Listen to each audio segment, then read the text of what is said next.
Fogo. Olá! Sejam muito bem-vindos ao nosso canal Pesquisa em Podcast. Sejam bem-vindos ao terceiro episódio do canal, da segunda temporada desse canal. Eu sou Leila Delmade, coordenadora dessa ação, que é uma iniciativa da Pró-Reitoria de Pesquisa e Pós-Graduação da nossa UNEMAT. O objetivo desse projeto é dar visibilidade às pesquisas e aos resultados dessas pesquisas produzidas no âmbito da nossa instituição. Lembrando que a UNEMAT ela está espalhada pelo estado inteiro, né, com seus campos, núcleos e polos, e desenvolve pesquisa nas mais diversas áreas de conhecimento e com professores altamente qualificados. Então, a Pró-Reitoria de Pesquisa e Pós-Graduação teve essa preocupação, que é publicizar a ciência, popularizar a ciência e divulgar também através das mídias sociais. Então, nasce o Pesquisa em Podcast com esse objetivo. Para que tudo isso acontecesse, para que nós estivéssemos hoje oferecendo a vocês a segunda temporada deste projeto, deste canal, uma equipe trabalhou e trabalha constantemente para que isso acontecesse. E eu não posso deixar de agradecê-los, agradeço a cada episódio. Começo falando da nossa querida pró-reitora de Pesquisa e Pós-Graduação, que é a professora doutora Áurea Regina Alves Ignácio. É a nossa principal incentivadora. Ela acredita, sim, na necessidade de se publicizar a ciência, de se levar a todas as pessoas, aos pares, o que tem sido produzido por essa universidade, tanto no âmbito da graduação quanto da pós-graduação. Muito obrigado, Áurea, porque isso aqui existe, porque você está à frente desse trabalho. Agradeço também o professor Severino de Paiva Sobrinho, professor Severo, que é assessor de gestão de pesquisa da PRPPG, meu colega de trabalho na pasta da pesquisa, e toda a equipe técnica que trabalha conosco, na pessoa da Alana Michele, Paulo Casarim, Leuclides César. Nós temos o Michael, que eu sempre cito aqui, continua conosco na equipe. Gustavo Laerte é o assessor técnico da PRPPG também, nosso incentivador, faz também isso acontecer nos bastidores, e todos os demais membros da PRPPG. Nós somos realmente uma família. Muito obrigada por vocês estarem sempre conosco. Vou citar ainda o bolsista Adiel. Esta é a última semana que ele está conosco, bolsista FAPEMAT, bolsista do projeto Pesquisa em Podcast. Encerra-se, então, esse período dele conosco. Obrigada, Adiel. Siga belos caminhos. E não vou deixar de agradecer os nossos meninos, a equipe do Abacate Digital, que é a nossa parceira nessa segunda temporada. Adoro trabalhar com vocês, uma equipe jovem, uma equipe disposta. Tudo que eu peço, eles ajeitam, eles ajustam e fazem com que tudo isso chegue até vocês. É essa equipe jovem de meninos graduados e terminando a graduação, que fizeram a Abacate Digital como nossa parceira de trabalho, e eu só desejo sucesso a vocês, tá? Um beijo para quem está aqui conosco. Vamos lá, gente. Hoje, vale lembrar que, se você é acadêmico da universidade, da UNEMAT, olha que interessante, procure os coordenadores do teu curso ou da faculdade que o teu curso é vinculado e questione, olha, eu queria saber quais os projetos de pesquisa têm vinculados a esse curso. Queria conhecer quem são os coordenadores desses projetos.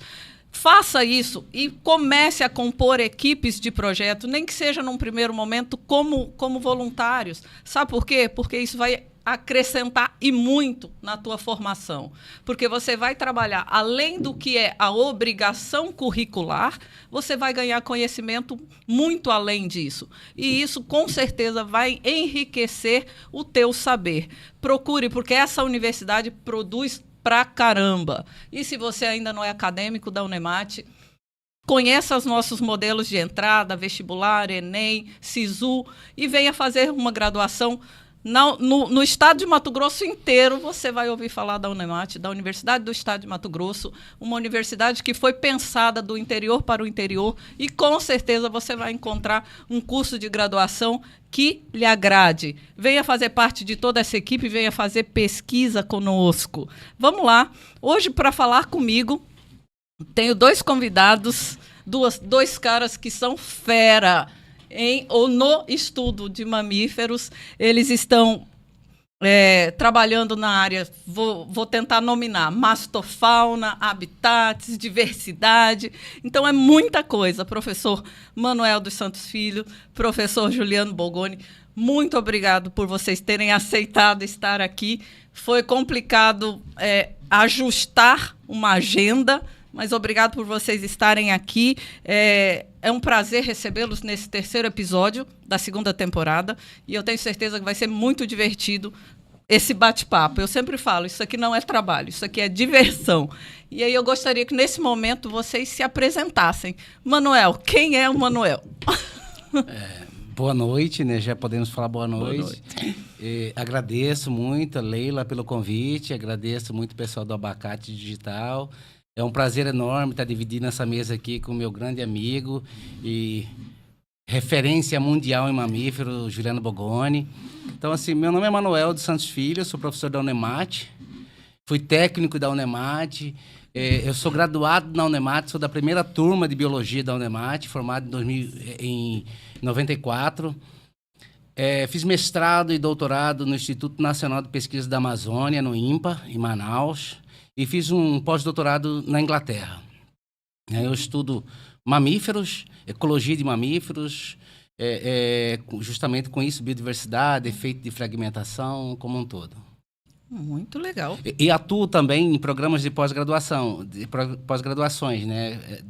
Rede Bionorte, Ciências Ambientais e Ecologia em Nova Chavantina. Oriento nos programas todos também e dou disciplina nesses cursos. Estou falando para vocês, eles são fera. Juliano? Olá, América!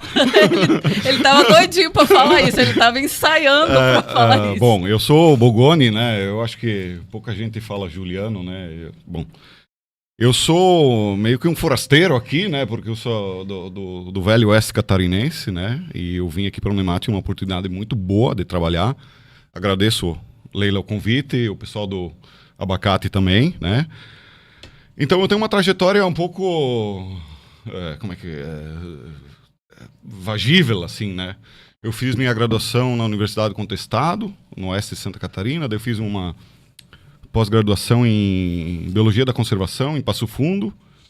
Aí eu parti para o mestrado e doutorado na UFSC, né, Federal de Santa Catarina, que é a minha alma mater, né? Depois eu fiz 3 pós-doutorados, um na Universidade de São Paulo, fiquei 5 anos na USP, e um pós-doutorado na University of East Anglia, na Inglaterra, um pós-doutorado na Federal de Mato Grosso do Sul, e não estava contente com, né, chega de trabalhar e estudar, né, mas tudo bem. Aí eu fui fazer um MBA em Data Science pela USP. Terminei faz poucos dias, né? Inclusive, estou esperando o diploma.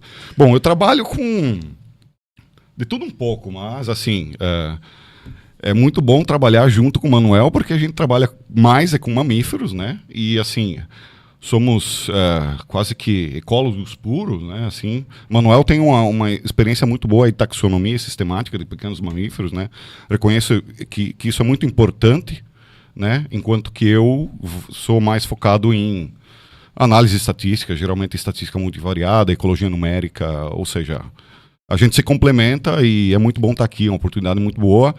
Eu dou aula no curso de Ciências Biológicas aqui da Unemat de Cáceres, também na pós-graduação em Ciências Ambientais aqui de Cáceres, e também faço parte da Rede Bionorte, né? Como professor colaborador, né? Enquanto isso, eu estou aqui como professor visitante.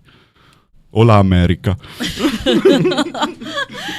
Obrigada, meninos, por vocês estarem aqui. Eu sei que vocês têm inúmeras outras atividades e acharam esse espacinho na agenda para a gente vir aqui conversar um pouco sobre a nossa realidade, né? Trazer essa temática de mamíferos aqui para a nossa realidade. Eu sempre falo aqui da importância de se trabalhar em grupos, né? Ninguém faz pesquisa sozinho. Ou quer dizer, pode até fazer, mas é uma pesquisa bastante restrita. Então, trabalhar em grupos, grupos de pesquisa, linhas de pesquisa, e esses professores aqui, como eles mesmo falaram, se complementam, né? Porque um vai para uma área, o outro vai para outra. E eu vou só citar algumas linhas de pesquisa que eles estão vinculados, que é diversidade e conservação do Pantanal, metacomunidades e biogeografia funcional, ecologia de mamíferos neotropicais e impactos antropogênicos e mudanças globais. Lembrando que linhas de pesquisa não são restritas a uma universidade. Então, a gente pode ter professores de vários cantos do Brasil, do mundo, compondo essas linhas de pesquisa. Isso é fazer ciência de forma coletiva e colaborativa.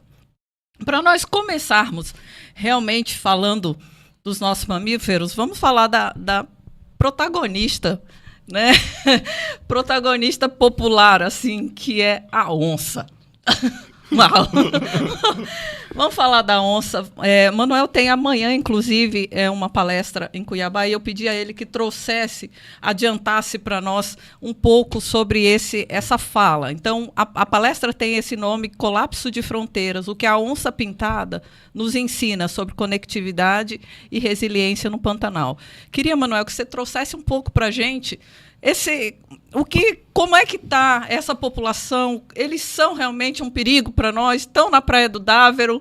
Vão nos comer, igual aconteceu no Mato Grosso do Sul? Fala para a gente da onça. Então, a onça-pintada é o maior felino das Américas. Então, é um felino de grande porte.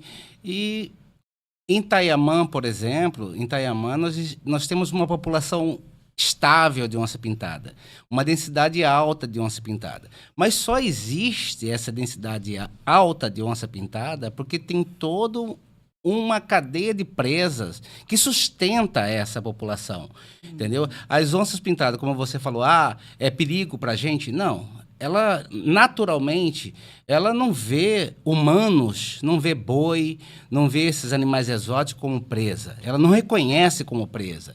Na realidade, quando você altera muito o ambiente nessas fazendas e você não tem presa suficiente para a população de onças, aí elas aprendem a caçar esses animais. E aí vira problema. Mas há relatos de onça passando no meio de boiadas sem nem interessar por esses bois. Então, assim, naturalmente ela come anta, são os veados, os porcos silvestres, né, o cateto, o queixada, que são as presas naturais desses animais. Por exemplo, os animais estão aqui próximos. Nossa cidade é beira-rio, e do outro lado do rio é natural, é Pantanal. É Pantanal. É Pantanal. Então, assim, nesses locais, essas onças, principalmente os jovens, os velhos, as onças mais velhas, que são expulsas dos territórios, elas acabam ocupando essas áreas que não existem onças. Então, elas acabam vindo para esses locais. Mas que é perigo? Assim, existe um certo perigo. Desde que vocês... o grande problema do ser humano, que você estava falando de cevar onça, tal, é isso. É você perder o respeito com esse... Todo animal, espécie e indivíduo, existe um espaço mínimo que ele se sente confortável. Então, se você avança esse espaço mínimo, então, assim, ele não se sente mais confortável. Aí pode gerar um ataque. E as pessoas querem tirar selfie, e se aproximam muito desses animais. E não é um pet. É um animal poderoso. Um gato poderoso que a pessoa não consegue dar 3 passos e ela avança 15 metros sem ele dar 3 passos. Então, não adianta você pensar, eu estou a 5 passos da porta do carro, eu entro. Não entra, que ela consegue capturar você antes de você acessar o carro. Então, você tem que tomar... As pessoas não conhecem a ecologia desses bichos, não conhecem a biologia desses bichos, a história de vida desses bichos. Então, é por isso que acontecem os acidentes. Então, assim, essas onças que estão aqui próximo da cidade, é bonito ver. Esses animais já vão acabar saindo daqui, mas, assim, provavelmente são onças que estão passando, que não vai fixar território aqui. Então, nesse momento, procure manter afastado desses animais. Não tente chegar próximo. Assim, que isso aí é um sinônimo de acidente. As pessoas que alimentam onça, ela associa a pessoa ao alimento que está dando todos os dias. Mas, como nós, tem dia que a gente não está bem, tem dia que a gente não está legal, que a gente está irritado, que a gente não quer conversa, que a gente... Então, assim, para as onças também acontece a mesma coisa. Tem dia que elas não querem, que elas estão irritadas. Então, nesse momento, e você não sabe que ela está nesse mau dia, TPM. Poxa, sobrou para nós. TPM. Sobra para as fêmeas.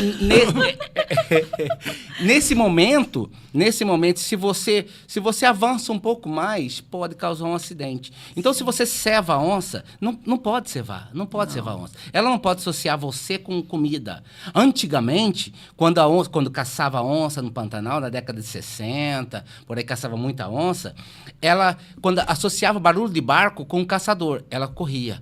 Hoje, ela associa barulho de barco com comida. Então, quando ela escuta barulho do barco, ela se aproxima da beirada, porque ela sabe que os pescadores vão atirar peixe para ela por causa dos turistas, para poder ver, chamar atenção. Então, foto. assim, ela já aproxima. Então, assim, e as pessoas, a grande maioria, elas não respeita esse espaço. E aí pode causar acidente. Nesse momento. Então, assim, a principal coisa é respeito e respeitar esse limite. Saber que está se tratando de um animal silvestre, poderosíssimo, que está ali, muito mais rápido que você, muito mais ágil que você, e que nós, seres humanos, esses animais, eles abatem animais com chifres, com garras, com presas, com bonde. Nós não temos nada disso. Imagina. Fisicamente, né? Fisicamente. Né? Eu cortei as unhas faz umas 3 semanas já. O Borgônio tá querendo o colapso, de certo. Brincadeiras à parte, você falou uma coisa que me deixou curiosa. Dentro da população vai chegar um momento que aquele exemplar vai ficar velho, que vai ter que caçar outro espaço? Como é isso? Normalmente, quando esses animais territorialistas, eles vivem em atritos. Entre os jovens, o tempo todo está testando o mais velho, o tempo todo. Então, quando esse jovem... como Tem ele é até mais... infanticídio, né? Sim. Então, assim, quando esse jovem ele atinge a maturidade e está no vigor físico, e o outro macho ou fêmea existe um território bom de caça, eles vão entrar em brigas, eles vão lutar por aqueles territórios. E acaba, muitas vezes, injuriando o velho que está ali. Se não mata, ele acaba saindo para um território menos ótimo, que pode ser beira da cidade aqui, por exemplo. E aí, esse animal fica aqui. Animal velho ou jovens. Porque, assim, depois de 2 anos, quando a mãe está com os filhotes, depois de 2 anos que atinge a maturidade sexual, ela expulsa eles. Vai procurar o seu caminho. Então, assim, e muitas vezes eles saem andando e encontra aqui próximo, porque aqui próximo de Cáceres, bem próximo de Cáceres, que em frente à Fazenda de Geral, por exemplo, tem onça com filhote. Então, assim, eles vêm acompanhando os bandos de queixada. Então, assim, nós convivemos Cáceres, antigamente, quando falava em São Paulo, Cáceres tem onça andando no meio da rua, tem jacaré no meio da rua, a gente ficava irritado. Hoje, não. Realmente existe onça no meio da rua e existe jacarés no meio da rua. Então, hoje a gente pode aceitar isso, que realmente pensava que a gente era primitivos, né? Que a onça andava no meio da rua, mas hoje realmente... E a gente está vivendo... E faz parte do nosso bioma aqui. Faz parte. Nós é que tomamos Exato. Deles. Nós tomamos essas áreas. Eles já estavam, né? Já estavam. Eu só vi capivara. Você ainda não viu a onça? Não, a onça aqui não. E olha que interessante esse dado que você acabou de falar sobre a questão do exemplar mais idoso. Aquele que matou o senhor lá em Mato Grosso do Sul, depois recolheram o animal e ele era um animal mais velho mesmo, né? Então, com certeza, estava sendo por ali cevado e acabou acontecendo aquela fatalidade. Justamente pegou, né? num dia não bom para ele, num dia que ele estava irritado. Então, assim, a onça estava cevando o cara. Não estava cevando o cara. Assim, eles se aproximaram tanto, ele perdeu esse medo da onça, então ele saía sem olhar, saía já desse jeito, e aí onça é um bicho esperto. E aí pode acontecer. Não é natural isso.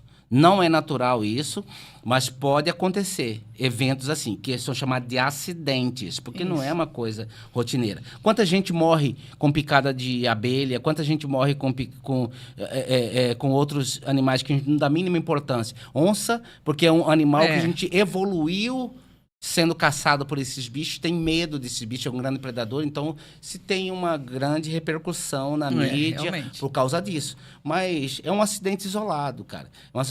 É um acidente isolado. Eu gostaria de contar uma historinha bem curtinha, que é bacana, de um senhor que ele tinha uma casinha bem em frente à Fazenda Morrinhos, numa praia. A gente estava fazendo pesquisa do projeto Erosão nessas áreas e passava e eu via esse velhinho sentado na porta da casa. Ele tinha 2 onças, Michel e Michele, que ele deu o nome. Domesticando. E as onças cuidavam dele. Ele me falou, eu não tenho medo dessa de Michel e Michele, elas me cuidam. Eu tenho medo das outras onças, mas elas não deixam que as outras onças venham aqui. Então, porque elas têm território, então elas não deixavam. E eu não tenho medo delas. E elas deitavam, ela deita aí, elas ficam o tempo todo aí, eu fico aqui. Então, assim, as onças não incomodavam, ele não era uma ameaça para as onças. E ele se inteirava tão profundamente na natureza que ele sabia, tinha um ninho de passarinho na frente, quando os passarinhos cantam, eu sei que elas estão vindo. Então, assim, ele já se protegia. A casinha dele era super frágil, mas ele vivia ali, isolado, um ermitão naquele local, e ele se inteirava, ele conhecia cada movimento ali da natureza. Exatamente. Ele conhecia, ele estava inteirado com a natureza, ele conhecia cada coisa que acontecia ali, ele estava se inteirado da dinâmica daquela natureza. Eu passava dias conversando com ele, era muito interessante. Gente do céu, eu confesso que eu tenho medo. Ainda mais que a bichinha nada. O povo vai de barco e aí faz foto dela, ela dá um pulo ali, derruba barco, gente. A cabeça, o tamanho. Né? E a onça do Pantanal é a onça canguçu, né? Canguçu, em Tupi-Guarani, significa cabeça grande. Se você comparar uma onça do Pantanal com uma onça amazônica ou de Mata Atlântica, você vai ver que é uma onça e um gatinho. Tão grande que ela é. Então, assim, e a onça pintada é um dos poucos felinos que se adapta muito bem ao ambiente aquático. O tigre na Ásia e a onça pintada aqui pra gente. O gato tem medo d'água, mas essas adoram. É engraçado. Essas adoram. Elas nadam. Elas pescam. São as onças pescadoras de Itaiamã. Isso. A gente vê, pula e sai com o bicho, sai até com o jacaré na boca, gente. Nossa. Casando aqui com o que o Manuel falou, incêndios florestais. Nós passamos aqui por algo assustador, né? Alguns anos atrás, que veio fumaça de Bolívia com barra, sei lá, e fechou Cáceres, 3 horas da tarde, estava escuro. Vocês lembram disso, né? Então, e isso teve um dano ambiental muito grande. E a fauna não ficou ilesa, obviamente. Né? Então, fala um pouco para a gente, Bogoni, incêndios florestais e seus danos no Brasil. Quem contabilizou os custos? Eu sei que vocês, a várias mãos, escreveram um artigo sobre isso e é danoso. Leila, foi um tour de force, né? Uma força-tarefa aí do nosso programa de pós-graduação e tudo mais. A gente... Obviamente, esses incêndios florestais estão cada vez mais agudos, né? Mas só que se tornaram crônicos, né? Ou seja, é uma coisa está escalando a escala exponencial, porque todo ano tem, e cada vez mais agudo, e assim, é difícil passar um ano sem, né? Então, assim, tem um custo muito alto para biodiversidade, tem um custo muito alto para saúde pública, tem um custo alto para transportes, por exemplo. Teve um monte de rodovias trancadas porque não tinha como, né? Tem um custo para aviação civil, né? Então a ideia desse trabalho não foi fazer assim um full length paper, né? Foi um manuscrito completo e tudo mais. Até porque isso é uma ideia que daria, assim, a gente teria que trabalhar muito mais, né? Como a gente viu os incêndios de janeiro a agosto de 2024, viu que tinha muitos focos de incêndio, que inclusive chegou lá em Santa Catarina a fumaça e tudo mais, a gente tivemos a ideia de fazer essas perguntas, né? A gente estimou, né, minimamente o que esses incêndios poderiam causar de prejuízos financeiros, porque obviamente que me parece tão claro que tem prejuízos, mas se alguém não falar números, segue sendo negligenciado, certo? Então a gente tentou fazer algumas contas em cima disso. Por exemplo, só biodiversidade e serviços ecossistêmicos, a gente respira de graça. Né? A gente tem ciclagem de nutriente de graça. A gente tem uma série de serviços que a natureza presta, né? de forma... uma série de engrenagens da natureza, de forma conjunta, que a gente tira uma série de engrenagens, ela vai parar de funcionar. E a gente não paga nada por isso. Então a gente calculou, assim, com uma estimativa de erro, obviamente, que pode chegar a 14,8 bilhões de dólares só de janeiro a agosto. Mas isso aqui, por exemplo, perder um bicho, que nem a onça, que controle top-down, né? Tem um monte de capivara na beira do rio. Não tem onça. Porque se tiver onça, vai diminuir, entendeu? Controle top-down é isso, entendeu? A capivara vai ser predada pela onça e vai diminuir a população. Esse controle top-down é importante para nós. Porque senão enche de capivara, por exemplo. É o equilíbrio ambiental, é o equilíbrio. Né? Ou, por exemplo, eu vi um corvo, né? Que nem diz o meu pai e minha mãe lá do sul, mas um urubu, né? Um urubu. Ele remove carrion, né? Que é carniça. E ajuda na saúde pública, né? Removendo carniça. E a gente não consegue minimamente perceber isso sem ter um valor financeiro. Não, a gente daí tomou louco, não é assim. Só que a gente teve que fazer isso para mostrar que a gente está perdendo muito dinheiro com as queimadas que são fogo selvagem, né? Assim, fogo ilegal, né?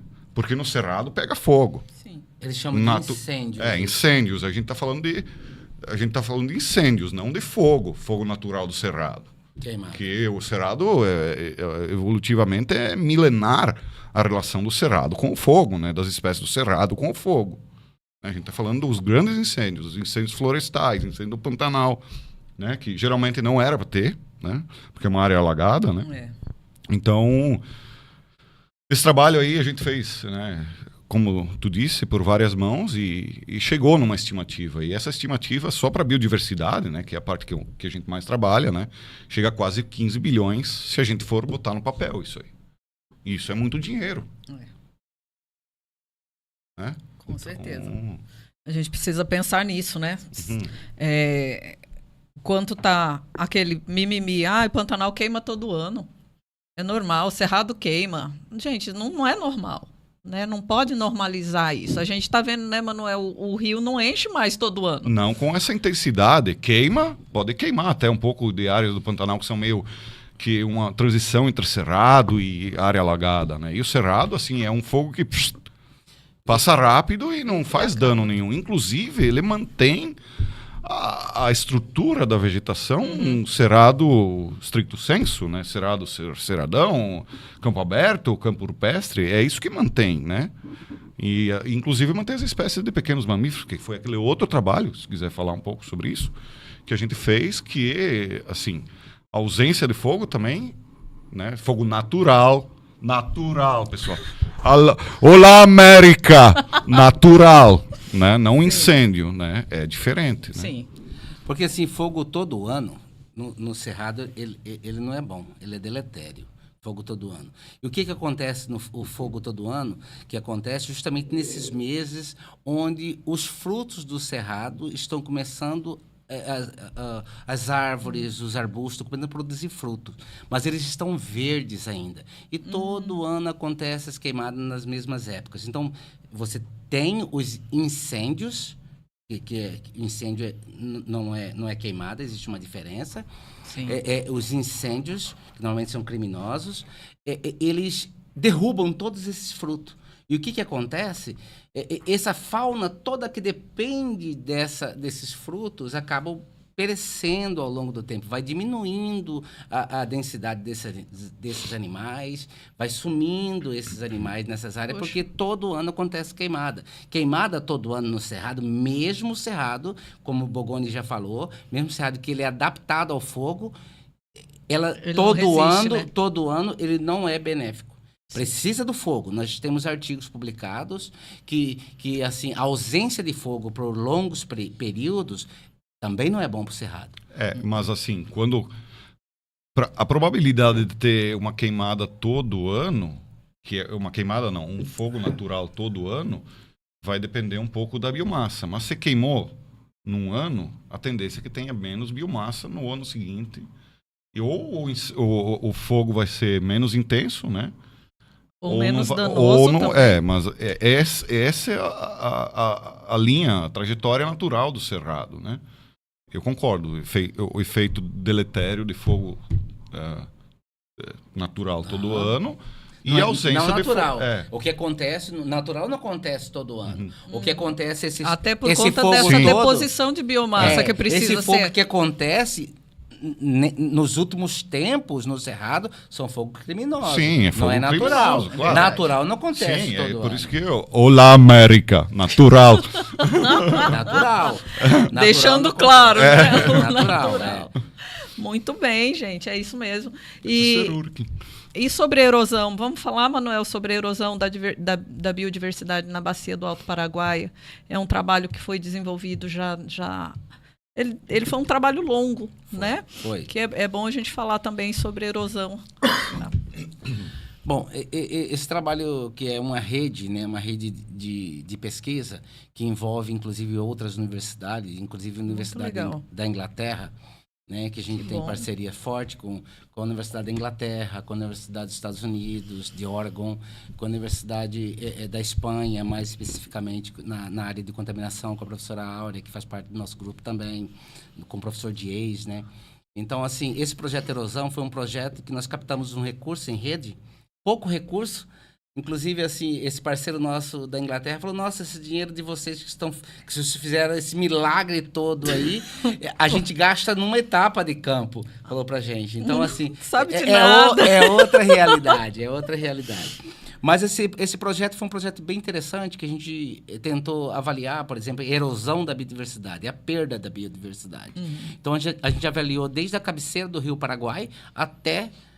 A princípio seria até Parque Nacional do Pantanal, mas como o CNPq, a FAPEMAT não repassou o recurso final e a gente acabou fazendo só parte desse trabalho. Chegamos até Tayamã, pelo menos, que foi bem interessante. Que Tayamã é uma área ímpar, uma área que realmente diferente das outras áreas. Tayamã é uma área, eu não tenho tempo para falar para vocês, mas é uma área quase que permanentemente alagável.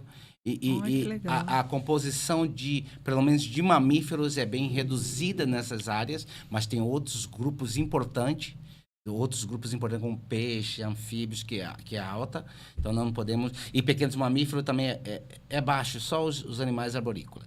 Mas, enfim, nós amostramos em várias áreas até chegar a Tayamã, até a Estação Ecológica de Tayamã.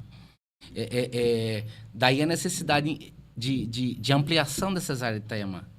Que eu falei para você que é ímpar. Vai ter uma discussão, vai né? ter uma discussão agora a gente tem que defender isso, porque, voltando um pouquinho das onças, porque só tem essa quantidade, nós identificamos 69 indivíduos pelas marcas.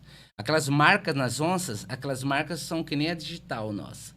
Cada indivíduo tem uma diferente. Então, nós conseguimos identificar 69 indivíduos e nós monitoramos com radiocolares 13 indivíduos e nós só conseguimos mostrar aqueles bichinhos que estão só na beiradinha de Tayamã, que tem 11 mil e pouquinhos hectares. É minúsculo para esse tanto de onça. Então, todo esse suporte, essa produção vem dessas áreas adjacentes de Tayamã, que é altamente produtiva. São onças que se alimentam basicamente de peixes e jacarés.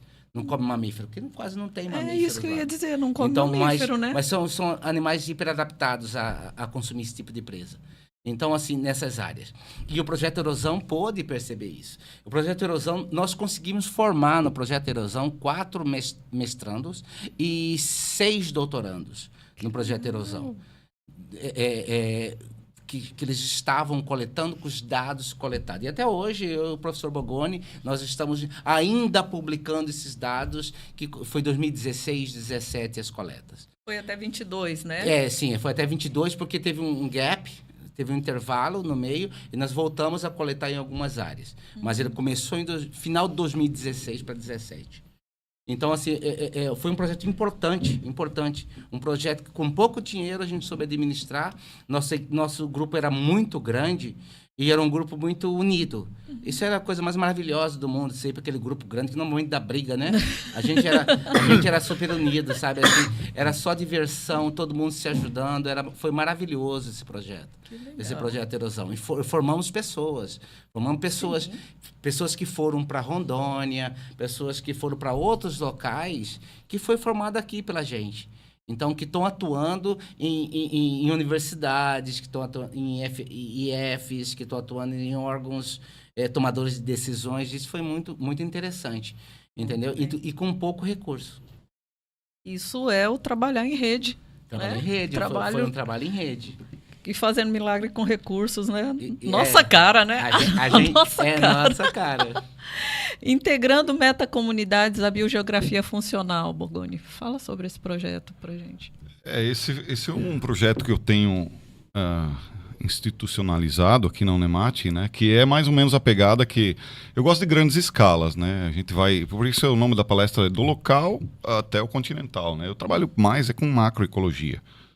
De qualquer coisa que se mova, né? Não só com mamíferos, mas geralmente com mamíferos, né? Então, e existe alguns gaps ainda na literatura da gente entender. A gente sabe numericamente, né? Quantos bichos a gente está perdendo, qual, né? Essas coisas mais basais, né? Mas por quê? É uma pergunta importante. Por que está perdendo o bicho? Porque, né, biogeografia funcional. Funcional em relação a traços de história de vida das espécies. É como elas são, que causam elas serem extintas localmente ou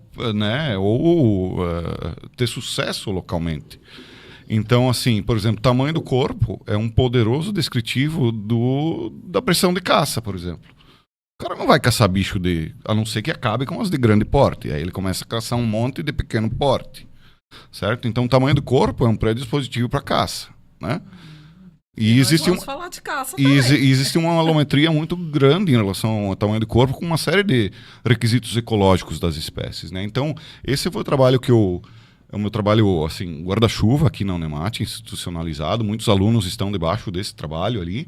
E metacomunidades. Por que metacomunidades? Por quê? Porque geralmente a gente assume, vai lá, faz um inventário no campo e assume, pode repetir, fazer umas réplicas temporais, mas a nossa limitação é recurso. A gente vai fazer uma, duas ou três réplicas espaciais, ou 10 réplicas espaciais, e 2 temporais e acabou. Aquilo é uma fotografia de como aquele local naquele momento. E, para metacomunidades, a gente entende que as espécies dispersam, as espécies interagem entre si, competem entre si, né? Então eu tentei fazer esse projeto dinâmica, né? De forma... Por isso, biogeografia funcional, porque como são as espécies, e não só quem são as espécies, ou quantas são, e metacomunidade, porque aquilo lá vai sendo uma dinâmica populacional, espacial. Então, assim, tem uma série de objetivos específicos nesse projeto, de grande projeto aí. Um deles inclusive já foi publicado aí com o nosso aluno Luan, o Manuel tá junto aí, foi publicado na Austral Ecology, é um paper bem bonito, que a gente avaliou a perda de serviços ecossistêmicos em escala continental e de metacomunidades, não em escala local. Né? Então a gente está caminhando para a gente está perdendo, por exemplo, a última onça morta em Santa Catarina foi na década de 70. Então tem um grande vazio em Santa Catarina, daquele bicho não existe mais, nem numa escala metacomunitária. Se a gente pegar Santa Catarina como um todo, uma metacomunidade, não só uma comunidade, aquele bicho não existe mais. Então é uma extinção não local, é uma extinção metacomunitária. E que isso é um problema. Então, esse projeto é bastante conceitual, assim, mais teórico, ecologia teórica, mas ele envolve bastante matemática e tudo mais. Que legal, legal. E é necessário também, né? Sem a matemática e os dados e as análises estatísticas, a gente não chega realmente. Se não tiver número, eu tô fora. E aí a gente pode falar um pouco das ameaças ao Pantanal, que a presença de espécies exóticas e a contaminação da biodiversidade por metais pesados e agrotóxicos. A gente está numa área baixa, né? Com relação aos planaltos. Então a gente acaba sendo fiel depositário do que não presta também, não é? Fala um pouquinho sobre isso, Manuel. Então, a professora Áurea que lidera esse projeto e assim a gente já avaliou metais pesados com peixes e a avaliação é que deu acima dos recomendados pela Organização Mundial de Saúde. Nos jacarés também a gente avaliou e deu acima do recomendado. Então, todo esse mercúrio, que na realidade o que vai é a forma orgânica, metilmercúrio, né, que entra na cadeia trófica. E esses animais, justamente, os peixes, os jacarés, são o que as onças comem. A gente está nesse momento, juntamente com a professora Áurea e o professor Bogoni, nós estamos analisando uns dados que nós temos dos pelos das onças de Itaiamã para poder avaliar essa questão da acumulação ao longo da cadeia. Está chegando nas onças, porque as onças comem aquilo lá e o metal acaba fixando dentro dessas onças. Come muito jacaré, muitos peixes e acaba acumulando nesses animais. É mais uma... Olá, América. É mais uma parceria com o pessoal do PPGCA ali, né? E a gente, né, tá avaliando isso. Vai fazer uma equação estrutural, né? Para ver desde a água, desde a agulha até avião, né? Desde a água até a onça, né? Então, água, sedimento, perifíton, peixe, caimã, jacaré e onça. É porque esse mercúrio, ele vem, ele é natural, né? Acaba vindo, mas muito vem pela água também, das cabeceiras, acaba sendo conduzido muito pela água. Sim. Mas o natural do mercúrio não seria ele estar deposto lá no solo do rio? Como é que ele está? Está deposto em vários tipos de organismo e de sedimentos. Compartimentos ecológicos. Exatamente, obrigado, Bogoni. Porque no solo, no entendimento na matéria orgânica, leigo, ele é pesado, é um metal pesado. Mas ele tá fixado, né? Por exemplo, nas folhas, no solo. E acaba que quando você revolve esse solo, entra em movimento, ele acaba indo ele volta para a lâmina, né? Fica no sedimento e aí entra na cadeia trófica. Mas ele tem que ser metilizado para entrar na cadeia. E aí ele tem que ser o mercúrio orgânico. Né? Exatamente, metilmercúrio. E esse é feito, o mercúrio total. Para o metilmercúrio, ele é feito, ele é transformado por bactérias. O professor Wilkes é fera nisso. Eu não vou entrar muito a fundo nisso, que não é bem minha área. O professor de Wagner também é bom nisso. Wagner também. Wagner é muito bom nisso. Então, assim, esses peixes e jacarés já foram. Agora, das espécies exóticas que você também perguntou, tem algumas espécies. E aí o professor Dionei, né, o professor Dionei José da Silva, que estuda esses bichos, que eu faço parte, estou junto com eles também, que é uma espécie invasora. Por que chama invasora? Invasora e exótica. Exótica é como a espécie não é da distribuição original, é exótica, não é daqui, é da bacia amazônica.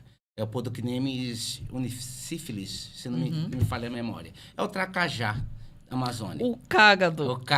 Cagado. O cágado. Falando em cagado, eu precisava ir no toalete.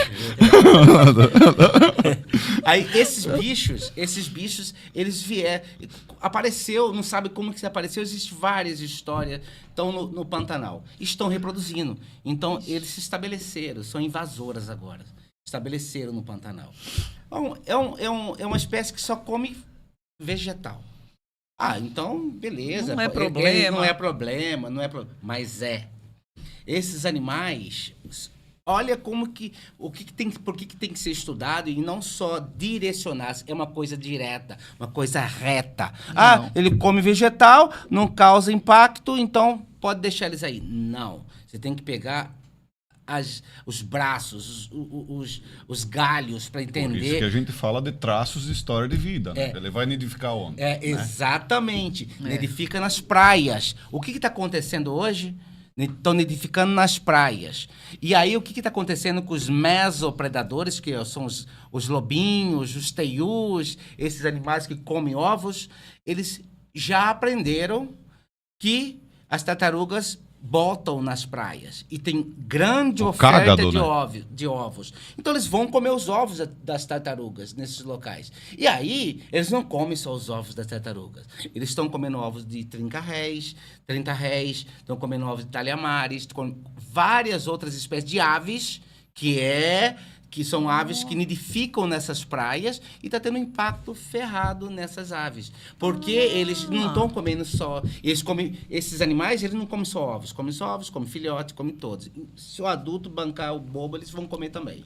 Porque à noite, esses animais, eles acabam ficando mais quietos. Então, por exemplo, esses lobinhos, jaguatirica, que tem registro, eles estão se alimentando desse recurso novo agora para eles, porque foram atraídos pelos ninhos de tracajás. Então, é um problema. Então, claro, não pode ter tracajá aqui. Porque senão, com o tracajá que não se alimenta de outras espécies vivas, mas ele traz um problema sério para a reprodução de outras espécies, que pode causar a extinção de outras espécies indiretamente nessas praias. Por isso que eu tenho olhado também, né, professor Manuel, para a questão funcional. Porque se a gente olhar para o indivíduo, uma dimensão do nicho, né, funcional desse bicho aí é a dieta herbívora. Mas se tiver uma espécie, né, de planta estando em extinção, também é um problema, né, por ele ser herbívoro. Né?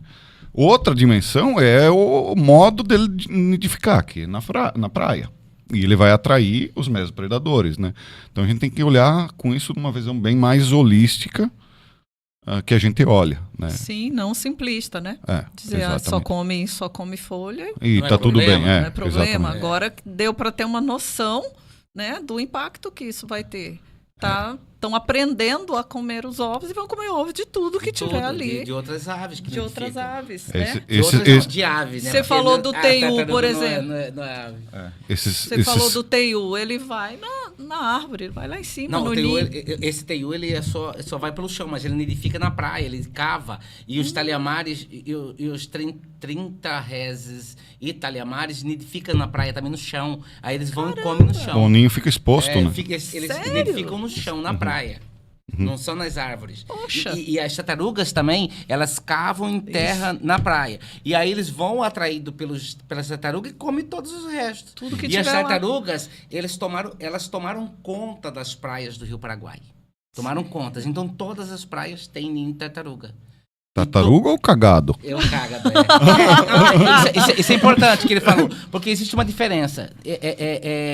Uma diferença grande entre tartaruga, cágado e jabuti. Tartaruga é marinha. Cágado é de água doce. E jabuti é terrestre. Nós temos cágado. Nós temos cágado. Cágado? Nós temos cágado aqui. E temos alguns grupos étnicos que comem, né? Então, eu estava brincando com o Dionê esses dias, então vai ter que começar a comer cágados por aí para diminuir a população. Isso é um problema porque é uma espécie, apesar de exótica, é uma espécie da fauna silvestre.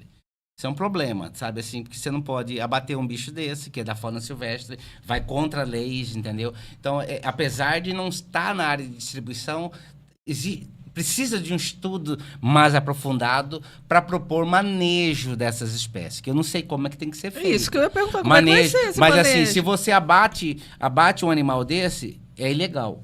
Claro. Não, mas o problema, e também além da ilegalidade, a gente publicou um trabalho esses dias aí com o pessoal do CIFOR da Inglaterra, o professor Manuel não está nesse, mas sobre hanseníase na carne de caça de tatu. Vai que tem alguma doença latente nesses bichos e ninguém sabe, entendeu? A minha recomendação é abater e, obviamente, dar um destino sanitário certo para esses animais, porque não sei se pode ter alguma questão de doença envolvida nisso, parasitária, Exato. viral, bacteriana, astronáutica, né? Galáctica. Mas assim, a gente não recomenda que ninguém abata. Não. Porque é ilegal. Assim, precisa ter leis que regulamentem isso, precisa ter estudo javali, de manejo. Exatamente. Mas o javali, ele não é do Brasil, inclusive. Sim. Só que o Podocnemis, essa espécie, ela tem distribuição dentro do Brasil. Ele constitui a fauna silvestre brasileira. Só não é da nossa região. Só não é daqui, ela é introduzida. O javali, a grande questão é essa, que ele é da Europa, né? Da Ásia e Europa, e se tornou uma praga, né? E agora vai normativa, volta normativa, caça, não caça. Aí o cara não sabe identificar um javali, de um tateto, de um queixada, mata tudo que vem pela frente. Esse é um problema. Outro problema, né? Eu citei a questão de comer, gente, que fique registrado, tá? É porque alguns grupos consomem. Indígenas consomem. E aí são grupos que são a parte, inclusive, de legislação. Isso a gente vai falar, né, Bogoni, quando a gente falar de caça, de leis que tem essa questão diferenciada para grupos indígenas. Vocês estavam preocupadíssimos com o tempo, nosso tempo está acabando. Nosso tempo está acabando. Fala rapidamente sobre esse projeto Bogoni Extensão e determinantes das restrições biogeográficas na diversidade de mamíferos do mundo novo.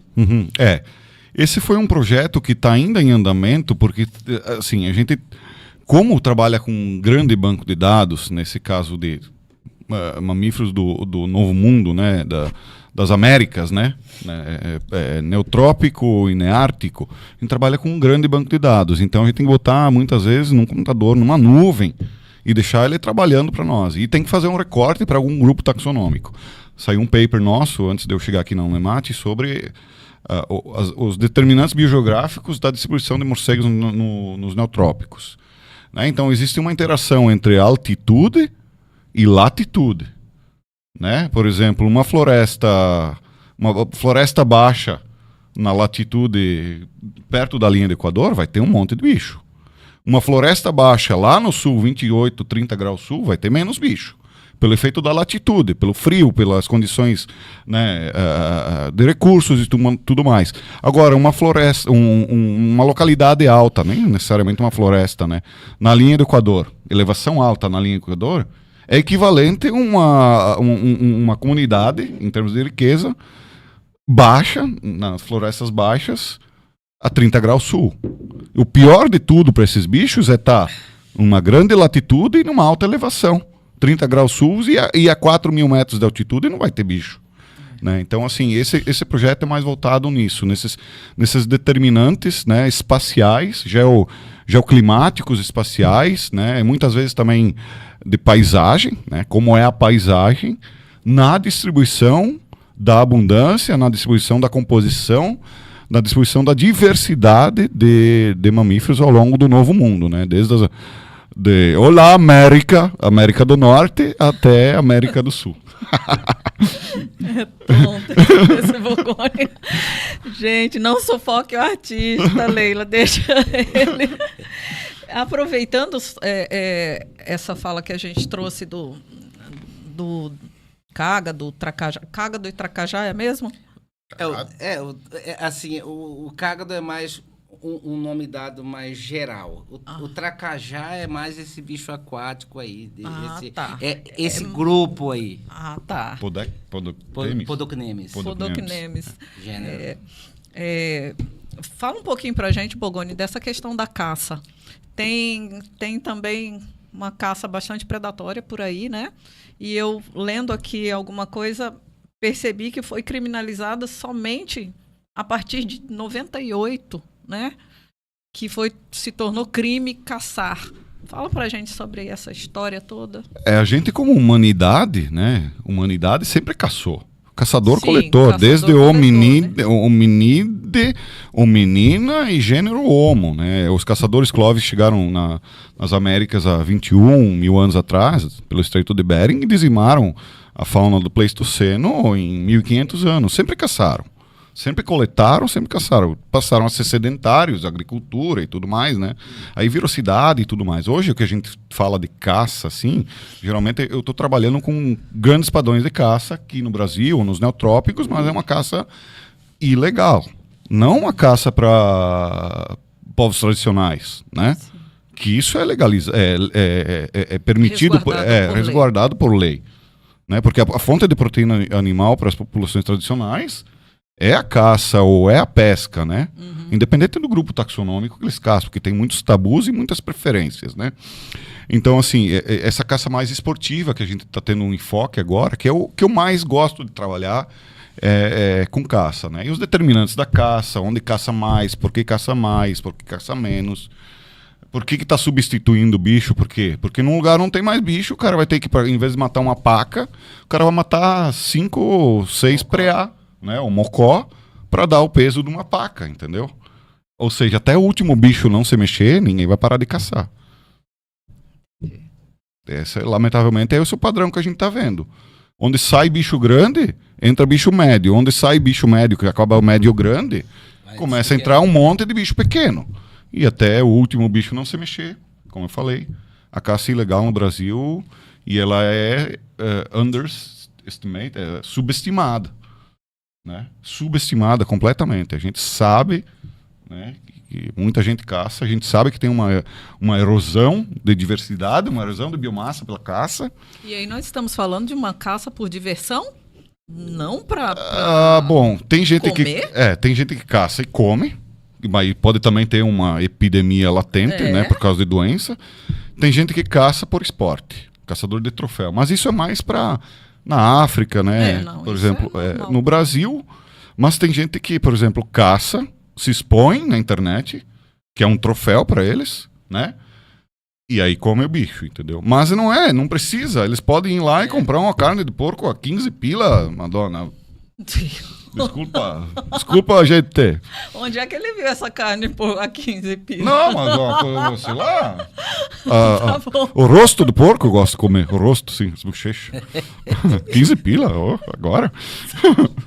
O rosto do porco eu não saberia dizer o valor. Não, mas tu me entende? É gente que tem acesso à proteína animal. Mas por uma tradição... Uma tradição ou um prazer mórbido. Porque assim, a gente já evoluiu, a gente não é tão primitivo assim, né? Sim. Mas é uma questão delicada, né? É um assunto bastante delicado e tem que tomar cuidado também. Existe. Meninos, estamos caminhando para o fim. Acabou? Falta 3 minutos para acabar nosso tempo, senão os meninos ali puxam minha orelha. Eu queria que vocês... ficou alguma coisa que vocês gostariam de pontuar sobre a produção científica, sobre os trabalhos realizados aqui na região, que vocês queiram colocar, que eu não tenha perguntado, se quiserem? Eu posso falar, Mané? Rapidamente, eu dou 1 minuto e meio para mim e 1 minuto e meio para ti. Eu acho que assim, a gente está conseguindo cada vez mais, né? Assim, já é uma trajetória muito forte da Unemate, né? Publicar bem e descentralizar a ciência do Brasil. Descentralizar a ciência do Brasil, porque eu acho que só os grandes capitais, os grandes centros sabem fazer ciência. Eu acho que nós aqui estamos cumprindo esse papel. A gente está, obviamente, eu estou chegando faz pouco tempo, mas o Manuel tem papers muito bonitos, de muito tempo, né? Muito tempo atrás, não, mas de tempo atrás. Isso quer dizer que, assim, tem qualidade aqui. E a gente está, obviamente, procurando os alunos que quiserem fazer biologia na Unemate, que quiserem fazer mestrado e doutorado. O nosso laboratório está com as portas abertas aqui para justamente fazer isso, mostrar, né, cada vez mais para o Brasil que a Unemate é forte, apesar de ser do interior. Ninguém liga para as capitais. Desculpa. Vamos agradecer mais uma vez, Leila, agradecer a todos, a Unemate, a Pró-Reitoria, pelo convite. E assim, faço das minhas palavras, das palavras do Bogoni as minhas. Dá no mesmo. E seja bem-vindo, nós somos do Laboratório de Mastozoologia, de Biologia de Mamíferos, de Mastozoologia, nós estamos no CELB. E eu convido a todos as pessoas que façam biologia, que nos procurem lá, que tem espaço para todo mundo. É isso. Muito bem. Obrigado, meninos. Obrigado. Ó. Meninos. Eu sou jovem ainda. Eu acho assim... 40 anos. Deixa a história da idade de lado, né, Manuel? Deixa essa parte de lado. Eu quero parabenizar vocês, assim como toda a equipe ali da biologia. É um curso de profissionais muito engajados e pesquisadores de excelência, pessoas que fazem a ciência de forma integrativa, né? Acolhem alunos e os alunos entram num primeiro momento como voluntários até que consigam bolsa e cheguem a mestrado, doutorado. Parabenizá-los pelas produções, vocês produzem muito. O povo da biologia, meus colegas produzem demais e isso é muito gratificante. Então, de novo, muito obrigada por vocês estarem aqui. É um prazer. Eu tenho certeza Obrigado, que não doeu. Não é? Só eu preciso ir na patente. Eu já vou encerrar, porque senão vai ter cágados por aí. Muito obrigado, meninos. Nada. A todos vocês. Garotos, temos alguma pergunta no chat? Não? Tá. A todos que nos assistiram até aqui, muito obrigado pela participação. Se vocês vão assistir o episódio gravado, conheçam os nossos cursos, conheçam a Unemat. Ela está em todos os municípios, você vai ouvir falar de Unemat, em 13 campos universitários. Venham fazer parte dessa equipe, conheçam nossos projetos, conheçam nossos pesquisadores. Aqui são 2 exemplos de 2 pesquisadores de excelência na área de mamíferos. Então, venha fazer parte de tudo isso aqui. Muito obrigado, Abacate Digital, obrigado a quem esteve conosco e até o próximo episódio. Fiquem com Deus.